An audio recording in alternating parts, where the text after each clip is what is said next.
News Talk 1070 KHMO presents On the Mark with Mark Hespin.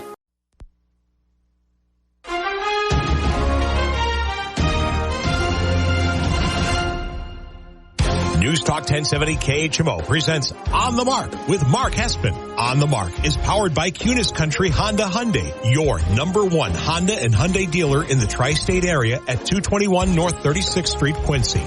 Faith, family, and giving back. That's Cunis Country.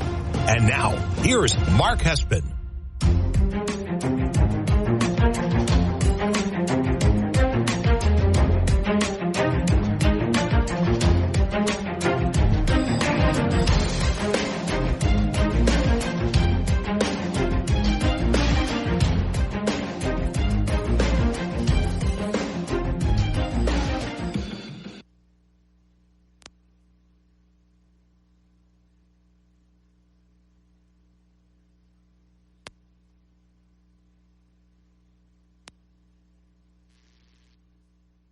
Mike, there we go. Okay. All right. Buttons being pressed. Good morning, Tri-States. You know, this is episode 239 of On the Mark, and that is the first time I'd ever had that dumb of a button issue to where I couldn't get my microphone working. Something new every day in radio. It's On the Mark, brought to you by Cunis Honda Hyundai, your number one Honda and Hyundai dealer in the tri-state area. Happy Saturday, June 8th. Thank you so much for making me a part of your morning, wherever you may be and wherever you may be listening. Whether it's on the News Talk 1070 KHMO app, it's free. Download it. Maybe you're joining us on our Facebook Live, On the Mark KHMO on Facebook. As I mentioned, episode 239 of the show.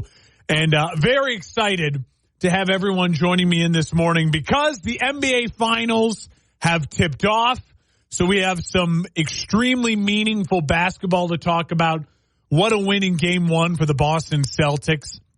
And we'll dive into that here to start off the show. Hespin headline number 1. Hespin headline number 2. I was doing this. Some of you may know I host a podcast, an all NFL football podcast with a good friend of mine who's also in the sports media world. And we have spent some time, talking quarterbacks, talking head coaches. And we put together a list, and I have mine, and I think it's really interesting. I want to share with you, my audience here, of the top 10 quarterback and head coach combos heading into this year.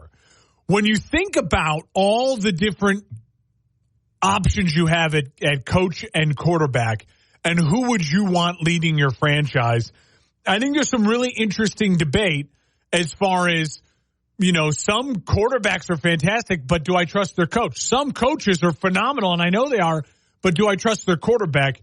So how would you rank your top 10 head coach quarterback combos? I think there's going to be some fan bases who are not happy with my ranking. We'll get into that. Plus, we'll talk a little WNBA. Caitlin Clark went off last night, and why it's just proof that the WNBA has done her dirty to start her young career. Justin Jefferson got paid. Stanley Cup Finals underway. I think there was just some breaking news, too, from Shams Charania about Caitlin Clark not being on the USA Women's Olympic team.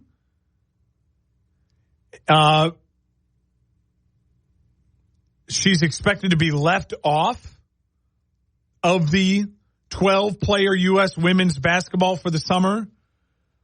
Talk about a mistake. So we might have to get into that. I'll have to do some research here during a commercial break. I just saw that kind of breaking news. So I have some fun with that. Justin Jefferson got paid, Stanley Cup Finals, all of that on the show. Let's jump into it. Let's waste no more time. Hespin headline number 1, the Celtics are a problem. Hespin's headlines on the Mark.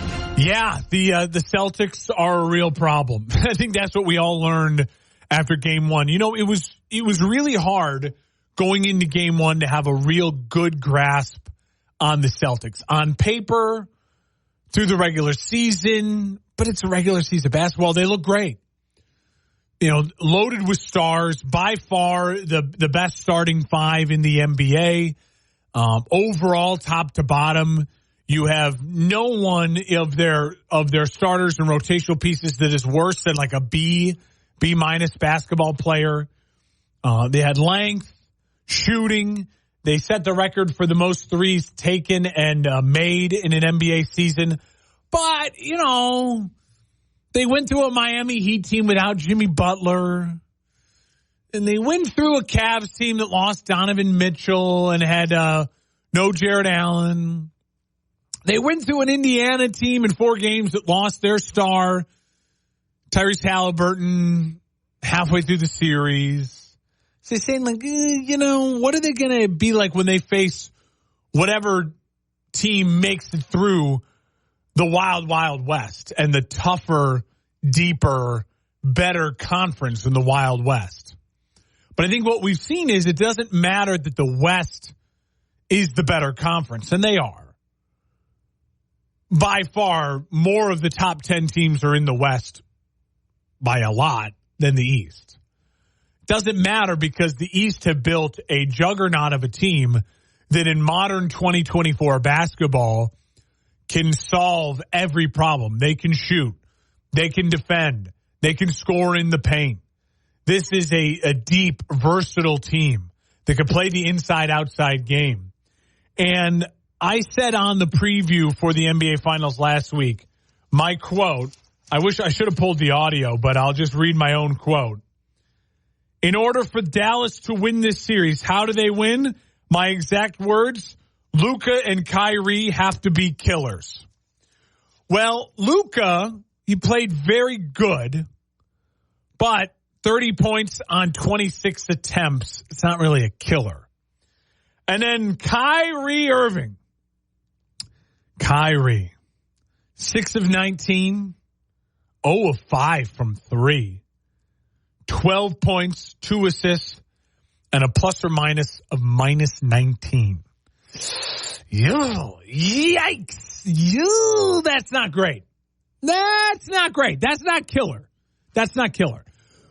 I also said on the show last week that Boston had wiggle room because Boston's way to win this series multiple different ways. Because I said, really, the Mavs have one extra guy who could have a go-off game and help the Mavs steal a game, and that was P.J. Washington. And P.J. Washington certainly wasn't great, 0 for 3 from three-point, only 14 points in game 1. But I did say Boston has 5 guys who could all just on their own win a game. And what we saw in game 1, it was the Kristaps Porzingis game. Kristaps was absolutely fantastic.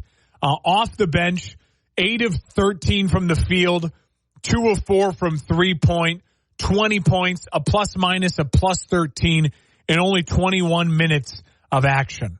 He was fantastic. Yeah, Tatum was solid, 16 points on 16 field goals. Jaylen Brown was very good, 22 points on 7 of 12 shooting. Also had 6 rebounds. Jaylen Brown was aggressive, physical, and very, very good. But it was the Kristaps Porzingis game. He set the tone midway through the first quarter, just going off, and Dallas had no answer for Kristaps Porzingis. So I think the thing that really surprised me from this game was, number one, that I thought Kyrie would come out and have a killer game. He would try to prove the whole narrative of I stomped unlucky and now haven't won a game again in Boston since. I thought he would try to come out and really influence this series in that way. And he was just terrible, not good.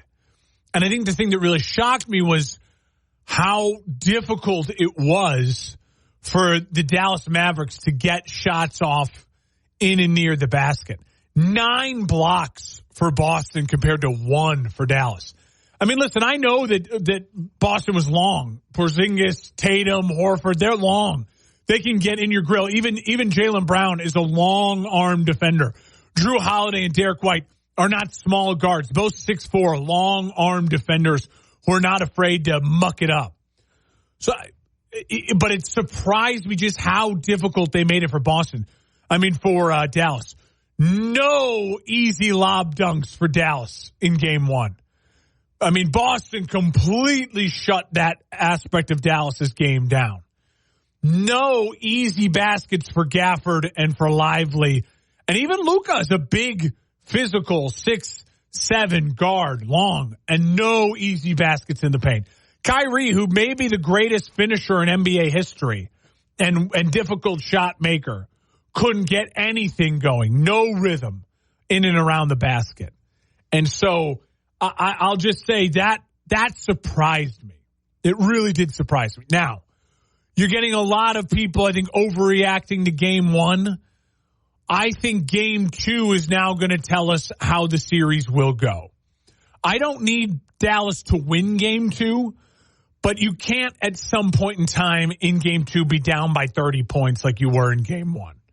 Dallas has got to find a way to keep this thing from start to finish within 10 points and have that morale going into game three when they head back to Dallas saying, hey, all right, we got something here. We can win again. We can beat them in Boston. Because right now, doesn't feel like Dallas can beat Boston in Boston after that game. It doesn't feel like it. It's a long series. It's a long series. All Dallas has to do is find a way to win one game in Boston. They got to win one in Boston. Can it be game two? Can it be game seven? I don't care. I don't know. You just got to find a way to win one of them in Boston. And we'll see if they can. Series doesn't start until a road team wins. It was an impressive win by Boston, especially when the Mavs cut it to 8 there in the third with like 5 minutes left, and you thought to yourself, okay, here we go. We're going to have a fantastic fourth quarter. Can't wait for this. And then by the start of the fourth, it was back to a 22, 23-point lead, and you're like, oh, okay, yeah. Boston is not playing with their food tonight. And credit to Boston because that's how they have lost games at home in the playoffs over the last couple of years. They play with their food, and then the food comes back and finds a way to fight off the table and escape.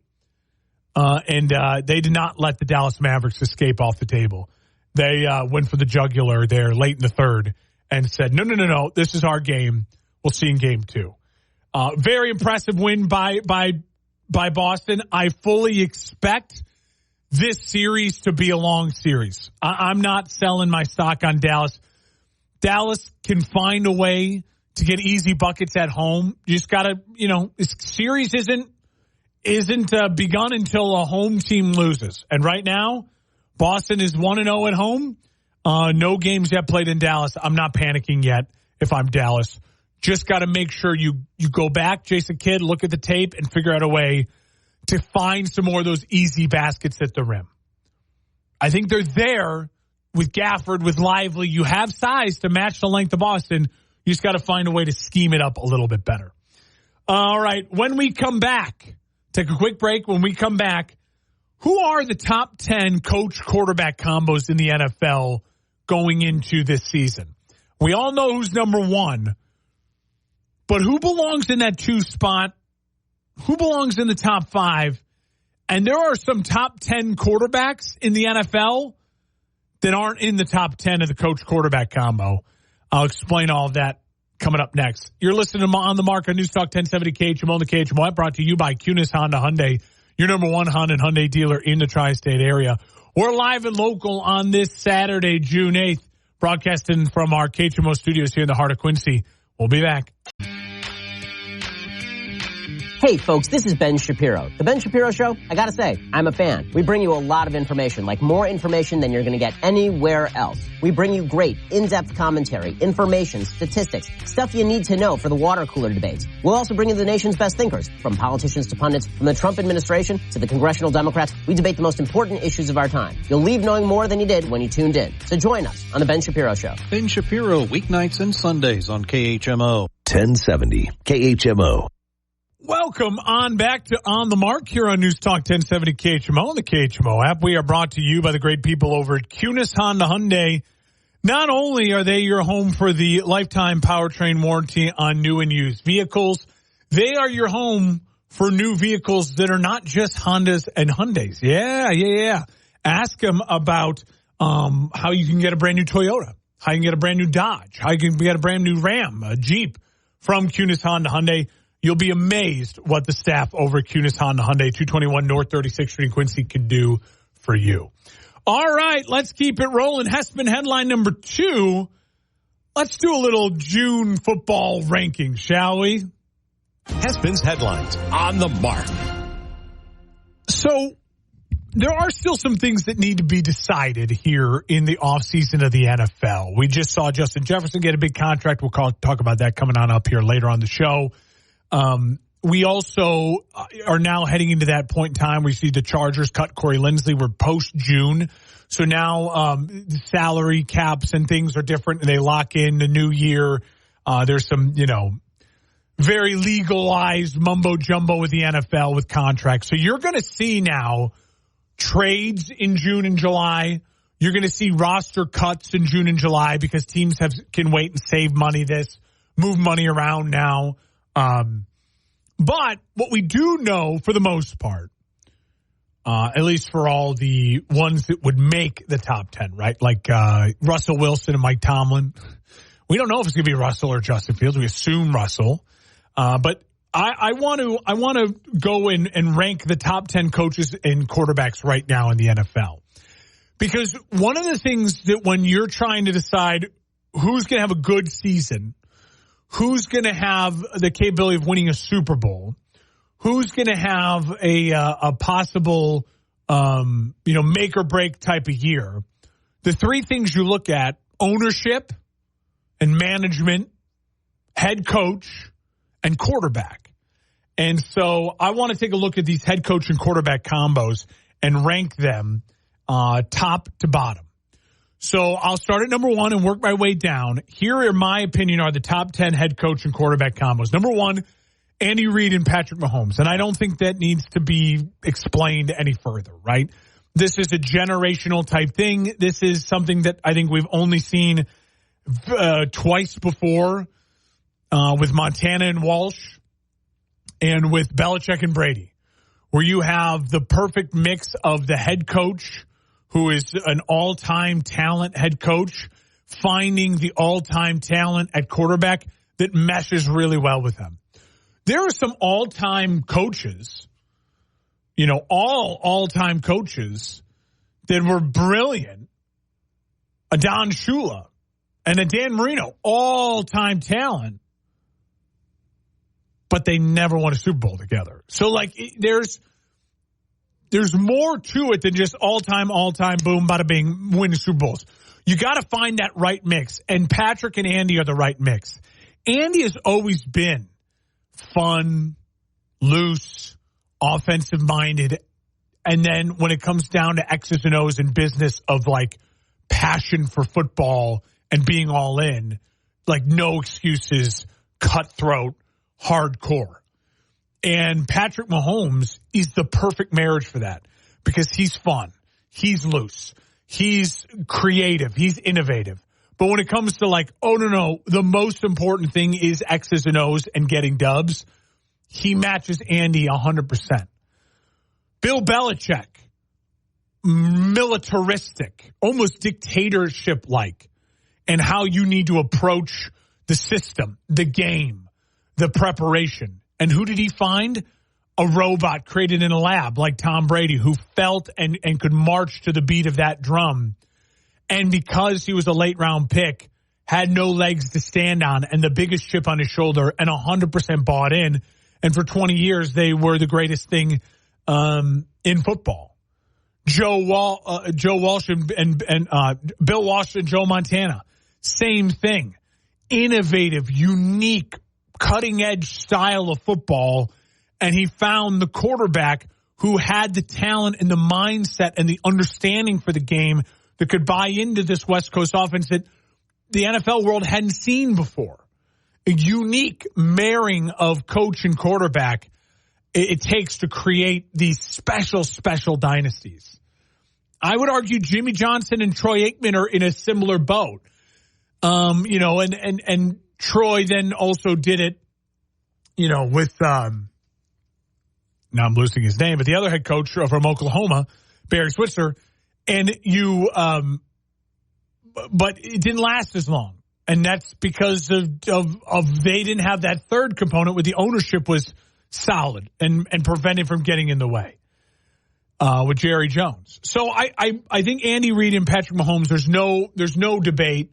They're number one, no matter what happens this year. Andy Reid and Patrick Mahomes could have a weird year and miss the playoffs, and they'd still be number one going into next year. It'd be shocking, but they're still right now, they've earned the right to be the number one head coach and number one quarterback combo in the NFL by a far, long margin. No one's even close. Honestly, the gap between 1 and 2 is bigger than the gap between any of the other groups. I'd say it's bigger than the gap between 4 and 7 on this list. They are at the top of the mountain, giant gap, and we get to number 2. Now, I may get some pushback for who I put number 2 as the head coach and quarterback combo, but I think it is the right answer for right now going into this year, and that is Harbaugh and Lamar Jackson. John Harbaugh and Lamar Jackson have combined for 2 MVP seasons. 2 times they've been the number 1 seed in the AFC, and I think right now they are on the same page and simpatico with each other as anyone in the league that's not named Mahomes and Reed. You know, people would argue, well, they haven't won anything. Okay, well, who has won something? There's one other group, and they're next on my list. So I'm not disrespecting them. They're 3, and so I'll get to them in a second. And I would also argue that they're both in their absolute prime. I mean, Harbaugh is maybe towards the end of his prime, but he's in his prime. And Lamar is peak powers prime. I mean, coming off his second MVP in 4 years and putting up ungodly numbers and doing things that we've never seen done on the football field at a consistent level the way he does them. And so I think that Harbaugh and Lamar going into this year deserve to be in the number 2 spot. I don't have any questions about health for Lamar. I have also seen Harbaugh do it with 2 different offensive coordinators. So he's not afraid to say, hey, what worked 4 years ago didn't work now 2 years ago. Let's make a change or bring a new guy in, and now we have another MVP season. So Harbaugh understands what his quarterback and his team need and is not going to say, hey, Lamar, you're the problem here. You won an MVP with this guy. The guy's the same, and now you're not winning MVPs. No. Like he understands his quarterback, what his offense need, and is not afraid to make a change. So I think there's I give them a ton of credit for that as well. I have Harbaugh and Lamar at number 2 head coach quarterback ranking. Part of that too is, so Andy Reid and Patrick Mahomes are the number 1 quarterback, number 1 coach. So it's easy to put them 1. I think Harbaugh right now is my number 4 coach, and Lamar is my number 4 quarterback. 4 and 4 on this list is going to land them at 2. My number 2 head coach and my number 7 quarterback landed at number 3, and that is McVay and Stafford. The only reason I don't have McVay and Stafford higher and at number 2 is because Stafford's health is still a question, even though he had a very solid year last year and he remained healthy. That's great for the Rams. And McVay flirting with retirement and this kind of, I could do TV. I don't know how $1,000,000% committed to I know McVay's committed to football. Is he 1 trillion% committed to coaching? I never hear Harbaugh talking about, well, I could just retire. It does give me a tiniest hesitation of my foot hovering over the gas pedal. I haven't even pumped the brakes yet, but it's like it's hovering to pump. You know what I mean? I love McVay. I love Stafford. I truly believe McVay is the second best coach in the NFL right now. He's got the ring. He's got it more recently than anyone else who has a ring that's not named Andy Reid. And he's offensive. And guys like Shanahan and LaFleur and McDaniel, who are in that McVay world of coaching, don't have the ring. And I've seen McVay get to the Super Bowl with Goff, and I've seen him win a Super Bowl with Stafford. Now, I've seen Shanahan get to a Super Bowl with Jimmy G and get to a Super Bowl with Purdy, but hadn't won either. So, yes, did McVay have the luxury of not having to play Mahomes in a Super Bowl? Yeah, but I'm not going to hold that against McVay. I think McVay is the second best coach in the NFL. I think Stafford going into this year, Off the top of my head, I'd probably go Mahomes, Allen, Burrow, Lamar, Herbert. Yeah, then probably Stafford, Stroud. So Stafford 6. So maybe they should be at 2. I just love Harbaugh and Jackson's relationship. Lamar's just coming off an MVP year. I think they get the credit to be number 2. But if you wanted to argue and flip-flop McVay and Stafford at 2, they shouldn't be any lower than 3. That's your top 3. Anyone who says otherwise, I vehemently disagree. This is the top 3, and I think there's another level of a drop between 3 and 4. Whoever you want to put at 3, those are your top 3. Mahomes and Reed, and then vice versa, Harbaugh, Jackson, McVay, Stafford. Those are the 3 best head coach quarterback combos in the NFL, point blank, period. I don't want to hear argument for anyone else.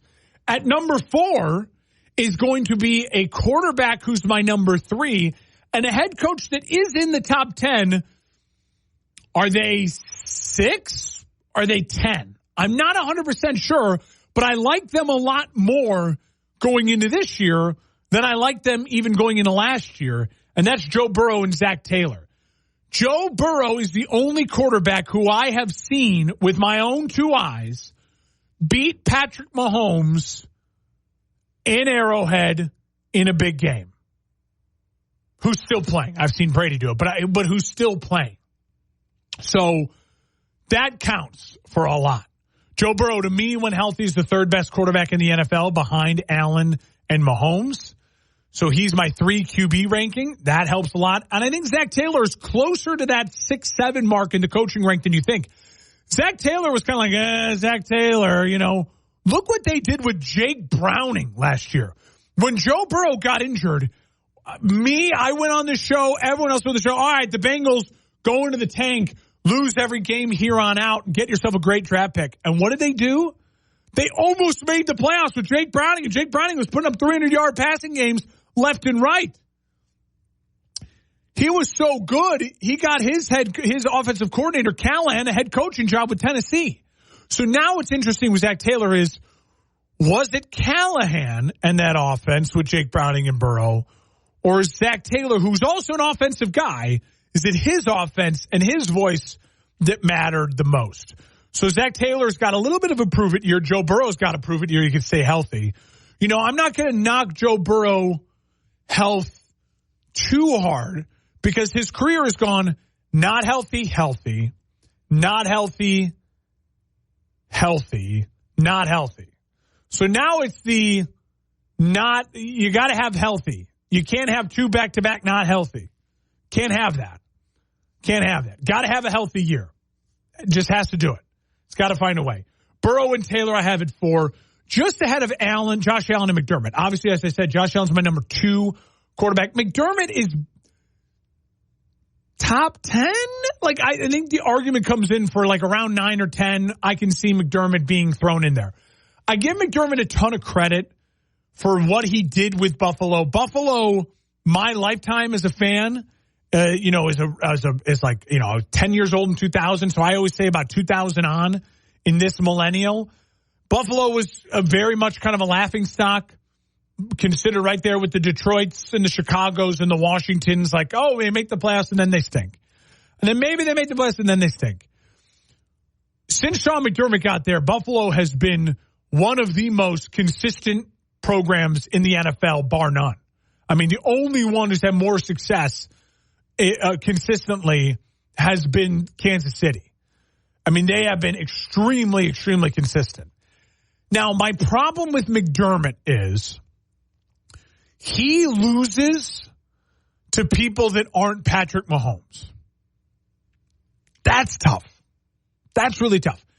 In the pantheon of the NFL, in 15 years from now, when Allen's retired, when Burrow's retired, when Mahomes is retired, and this generation is gone, right now, we can talk about Breeze, Manning, Brady, Big Ben, Phil Rivers, Aaron Rodgers. We could talk about them because they're gone, right? They're done. They're in the books. So in like 15 years from now, when we're at that point with this generation, I will not be too hard on you. Like, I'm not hard on Phil Rivers. I think Phil Rivers is fantastic. He's a great quarterback. Is he a Hall of Famer? Probably not.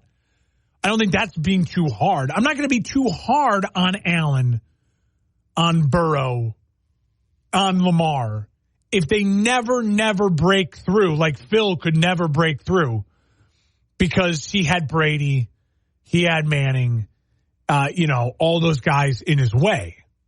But I will say, if Mahomes is Brady, and you want me to talk about you in the light that I talk about Peyton Manning, which is also one of the top 5 quarterbacks of all time, in the light that I talk about Eli Manning as a Hall of Famer, and the light that I talk about Drew Brees, a top 10 quarterback of all time, and the light that I talk about Big Ben, 2 Super Bowls, stats, top 10 quarterback of all time, Brees, Super Bowl ring.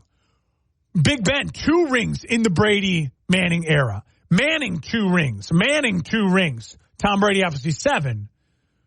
Manning, Brady, Manning, Brees, and Big Ben all broke through. Even Rodgers got 1. They all broke through. So, which of this generation is actually going to break through and get a ring? Stafford's done it. Okay. And that's it, as far as this generation goes. Stafford has broken through in the Brady-Mahomes era, and now we're in the Mahomes era. Who else is going to break through and get a ring? Because if you can, that's your ticket to the Hall of Fame.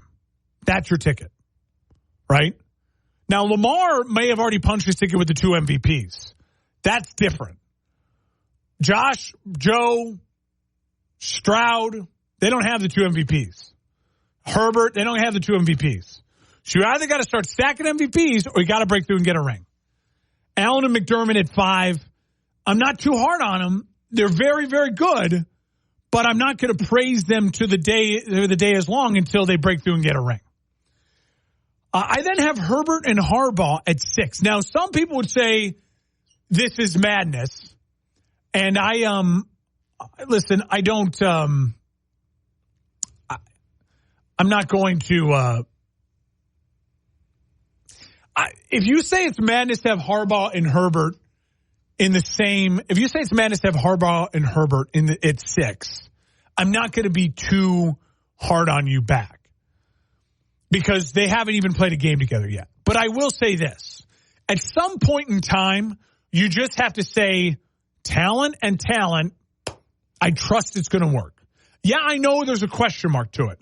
But Jim Harbaugh, when he left the NFL, was a top 5 NFL coach. Since then, he won a national championship in Michigan, and he's been in coaching for 10 years. Now, I know it's out of the NFL, but it's at the highest level of non-NFL competition, Power 5, Big Ten, Michigan, ton of pressure. It's not like John Gruden, who left the NFL for 10 years, and all he did was be in the booth and do quarterback camp. This is a guy who competed at the highest level at one of the biggest programs. And Justin Herbert, as I said, if you told me I get a quarterback for the next, year, Justin Herbert is probably 6th on my list. He's not Mahomes, Allen, Burrow, Jackson, but he's probably 5, Herbert, with then Stafford 6, CJ Stroud 7. So that's probably where I go, my top 7. He's incredibly talented. And I think Harbaugh right now is going to step in and he's going to work. I don't know how long he's going to work because he wears people thin, but I think he's going to work right away. So I have Harbaugh and Herbert at 6. And number 7 is a group I want to be higher. And I think depending on the success they have this year, will shoot up this list. And that's Goff and Campbell in Detroit. They are phenomenal together. They are the definition of simpatico. Jared Goff is a tossed-aside talent who is a non-vocal leader, but everyone in the locker room loves him. And then Dan Campbell is an alpha who cares so deeply about good human beings like Jared Goff, that he will go through hell and back for that person. They found each other, and they found the perfect city to embrace them. They are phenomenal together. Now, I would put them higher, but it's been 1 year of real success, right? They made the playoffs once. 2 years ago, they were dregs of the league. Last year, barely missed the playoffs. 2 years ago, then barely missed the playoffs. Last year, a play away from the Super Bowl. So if they can make the playoffs again this year, win a division, I think they absolutely could move up this list. Absolutely. Shanahan and Purdy at 8. This is the first non-top 10 quarterback in the top 10.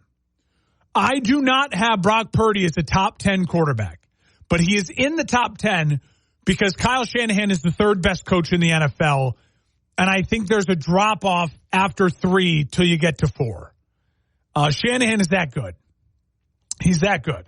He's that good that he's gone to 2 Super Bowls with 2 different quarterbacks in San Francisco, both of them who we would argue at their peak about the 12th, 13th best quarterback in the NFL talent-wise. So I don't think I need to spend too much time on this. I think there are fan bases who would get frustrated by them being this high, and I think San Francisco would be frustrated by them being this low. I would push back. They're in the perfect spot because Shanahan being like the third best coach, Purdy in my ranking being about like the 15th, 16th best quarterback. Meet in the middle, boom, 8. Purdy brings Shanahan down, Shanahan brings Purdy up, they meet at 8. If you told me today that every team and in the NFL had to release every head coach and every player, so you had no players, no head coach, nothing. You had a blank slate. And all of a sudden, there was like a secret draft where you drafted coaches, and the coach you drafted, you get their quarterback. If you were to tell any fan base, myself included, insert your fan base here, hey, guess what? In that big secret draft, your organization is starting with Shanahan and Purdy, you would be pumped. Because if that happened to me, I would say, boom, we're automatically a 9-10 win team at worst. Then it would settle in, crap, well, I hope we have a great offensive line. Like that's then the next thing, right? So Shanahan is limited by Purdy, but his limit is losing in the Super Bowl to Mahomes. That's a damn good limit. It's a damn good limit that we'd all sign up for. The problem is, I do think overall you have to insert the asterisks with Purdy and Shanahan that as a combo just themselves, if you put them on the roster that, Arizona has, they're an 8-9 win team, maybe sneak in as a wild card. Like that, the roster, Purdy, I think, is so limited that the roster needs to be that good for them to be where they're at. But their peak is losing in a Super Bowl to Mahomes, which is a damn good peak. At number 9, I hate it, but I got to do it. Matt LaFleur and Jordan Love. Now, Matt LaFleur, I can argue, is probably a top 6 coach in the NFL. He went to 3 NFC title games with Aaron Rodgers. And then his first year with Jordan Love was a play away from beating San Francisco in San Francisco to go to an NFC title game. Like, that's a damn good coach. And Jordan Love, I know I only have 1 year of it, but the last half of that season and that playoff run and that impressive win in Dallas speaks volumes about what LaFleur and Love can do together. I think they belong at number 9, slightly ahead of DeMeco Ryans and C.J. Stroud. Now, I know this is where fan bases are freaking out. How do you not have so-and-so in your top 10? Well, let me explain. I think DeMeco and Stroud, the arrow is pointed so far up. The ceiling is so high for both of them. I'm so impressed after 1 year. I'm going to give them this limit. They can fall out of this list really quickly. But going into this year, if you told me I had DeMeco Ryans and C.J. Stroud, I'd be pumped because I know I'd get a tone-setting head coach with extremely great values, and he's bringing along with him a very unique top 7 quarterback talent in the NFL. So I don't think D'Amico's a top 10 coach, but I think Stroud is a top 7 talent. So who do I leave off that pains me? At number 11, I have Jalen Hurts and Nick Sirianni. Jalen Hurts is a top 10 quarterback. Nick Sirianni, I got questions. I got huge questions. Trevor Lawrence and Doug Peterson. Trevor Lawrence is a borderline top 10 quarterback, and Doug Peterson's a Super Bowl winning coach. But last year was really ugly. Really ugly. There's nothing I loved about last year for the Jags. Up and down, no consistency, some injuries, and it felt like they lost a lot of momentum, and they gave it all to the Texans. So they're barely missing. Also on the barely missed list, McDaniel and Tua. Mike McDaniel is a top 10 coach. Tua's like 14th, 15th, 16th best quarterback. So I can't put them in the top 10. Aaron Rodgers and Robert Saleh. Aaron Rodgers is no longer a top 10 quarterback. He's borderline. Saleh is a better coach than I think you realize. I think they're both around like 12th, 13th on the list. And I'll do my official lists later on in the summer when we're really bored. And so I think they just miss it. And then Dak and Mike McCarthy, yeah, they're both about 15th, so they're not making it. I do think Kyler Murray's a top 10 talent, but I don't have any faith in Gannon. I do think Mike Tomlin is a top 10 coach, but I have no faith in the quarterback situation with Russell Wilson.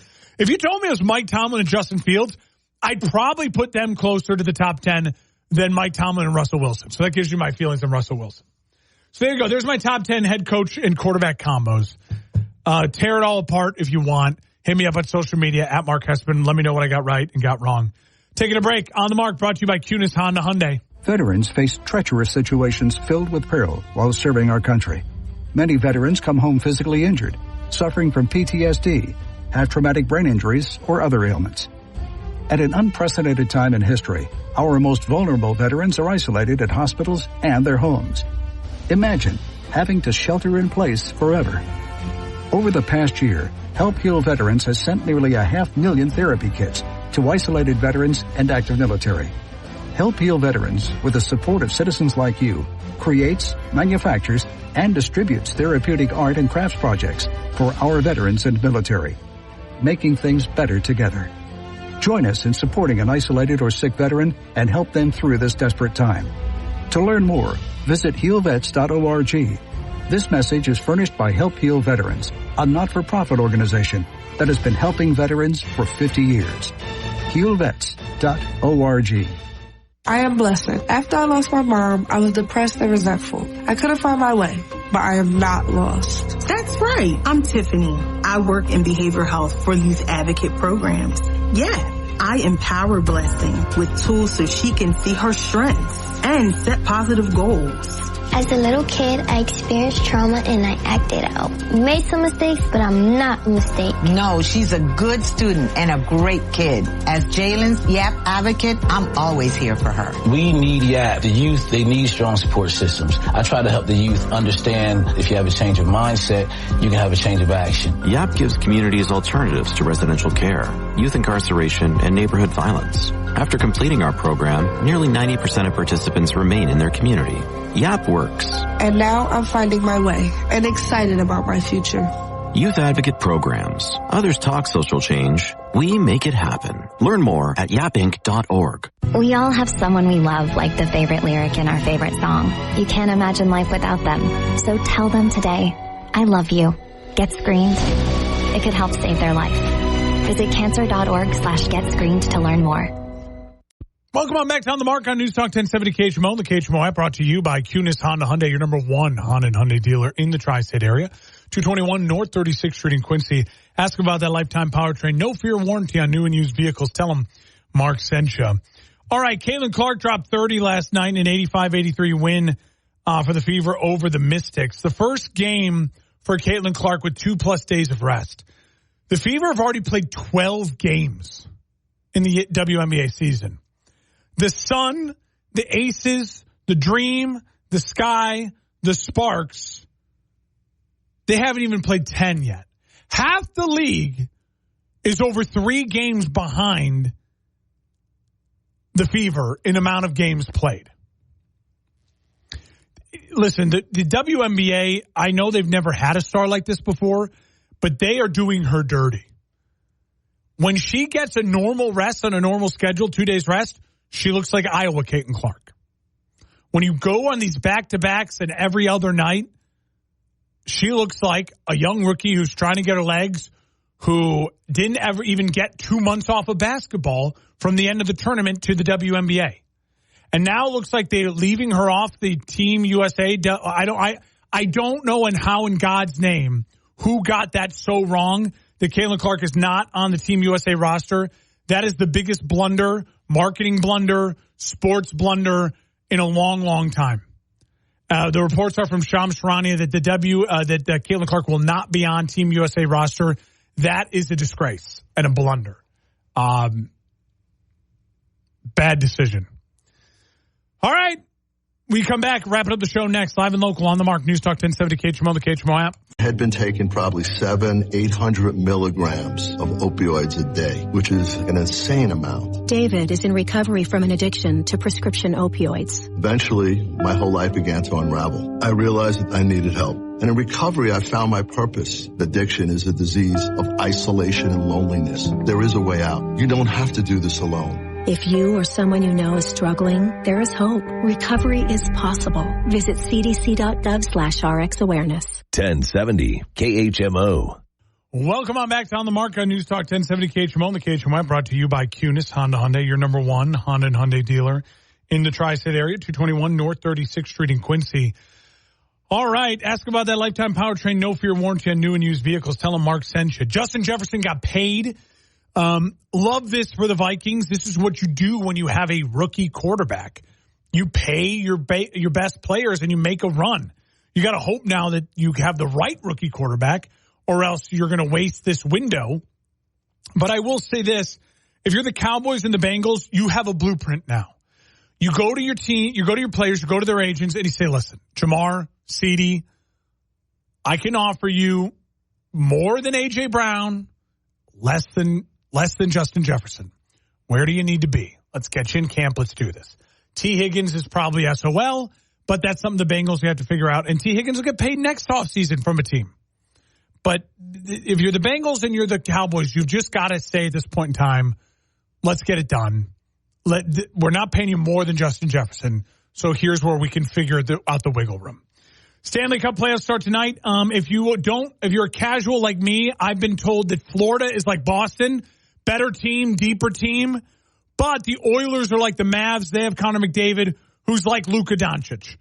Best player in the league. He's a wizard. Just hasn't won the big one yet. So can he win the big one with a lesser team than the team he's going against? That's the equation I'm going with. And the Cubs stink. Cubs stink. See you next week.